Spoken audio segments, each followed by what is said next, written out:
نو موږ دا عقیده لرو چې د انبیاو معجزې او د اولیاو کرامت حق دي، په ژوند کې هم پس له مرګه هم.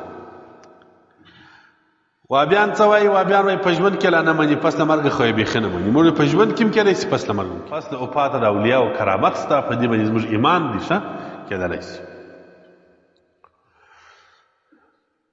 او کرامت بیا دې ته وایي چې د ولي څخه داسې شی ثابت شي چې د عقل خلاف وي.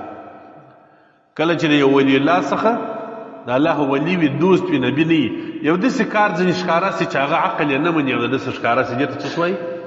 کرامت. صد بخلاص. مثلا عقل دا نه مني چې یو سړی دې پر اوبو پر سر باندې روان وي، اوبه دې نه ډوبوي، نه کښتۍ شته، نه ابوګوټ شته، هېڅ شی نشته، نه یې په یو شي کې ځان تړلی دي، د هغې پر اوبو روان شو، نه یې ډوبوي. د ډېرو اولیاو څه ثابت دي، شرلاقید وګوري پر دا ځای باندې تفصیل یې کړی دي، خاص کر امام شاذلي حنفي رحمه الله به د موریدانو سره په اوبو باندې ورګډ سو، اوبو به یې پښې له هم نه ورلندولې، پر لوی رود باندې به تېر سو، راتېر به سو، اوبه ونه لګېدې. دا د اولیاو کرامت. یا د هغه رقم د ولي په کرامت باندې کله کله په وچه مځکه باندې اوبه کول، وچه مځکه یې اوبه کول. ولی په خپل کرامت باندې مړی را ژوندی کړي. بعضې خلک وایي د ولی په کرامت مړی نه ژوندی کېږي. شاه محمد انور شاه کشمیري رحمه الله فیض الباري کې پر دې لیکل کړي دي چې د اولیاو په کرامت سره مړی ژوندي کېدلی شي. حضرت پیران پیر غوث العظم دستگیر رحمه الله لیکلی دي چې د پیران پیر صاحب مبارک په کرامت باندې چرګې را ژوندی کړي دي، او بل ځای کې پیران پیر صاحب مبارک په کرامت باندې یو ټپوس چې د په هوا روان یا کارګه دغه یې را ژوندی کړي په کرامت سره. مړي په کرامت باندې د ولي ژوندي کېدلی شي. یا اولیاء په کرامت کې په یوه زمانه کې ډېره مځکه طی کړي، ډېره مځکه ته لکه نبي علیه السلام مبارک چې کړی، یا په یوه زمانه کې داسې یو کار ځینې صادر سي چې عقل یې نه مني د انبیاو د اولیاو څخه صادر سي، دې ته ویل کېږي کرامت. په هوا باندې الوزي، کله حیوانان خبرې ورسره کوي، کله زهر وخوري اثر نه باندې وکړي، دا ګرد د اولیاو کرامات. شرلاقید کې یو پر دې باندې تفصیل شته، دا هر قسم جلا جلا ثابت دي، په احادیثو باندې ټول ثابت دي. پیالې کاسې صحابه کرامو په باب کې راځي، دا کاسې به ثنا ورته ویله، ډوډۍ به کې خوړل، د ډوډۍ کاسه به وه، هغې به ذکر کوي، ثنا به ویل، صحابه به وړي. لږ ډوډۍ بیا راواخیستل، د ډېرو صحابو به بس وله پاته به لام سول، نه به خلاصېدل. دا ګره کرامات شو. دا ته د ولي کرامت وایي. دا هم پس له مرګ هم کېدلی شي، په ژوند کې هم ښه پس له مرګ هم کرامت شته.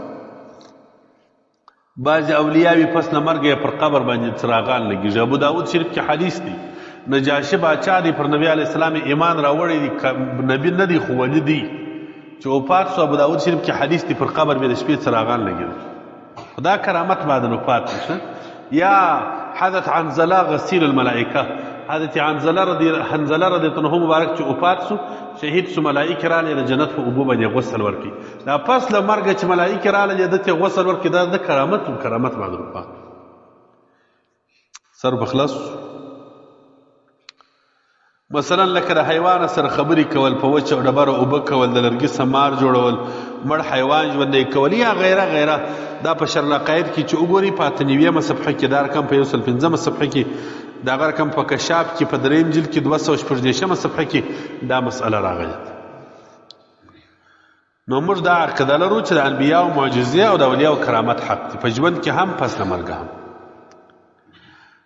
وابیان څه وایي؟ وابیان وایي په ژوند کې لا نه مني، پس له مرګه خو یې بیخي نه مني. موږ په ژوند کې هم کېدی شي، پس له مرګه هم کېدی شي.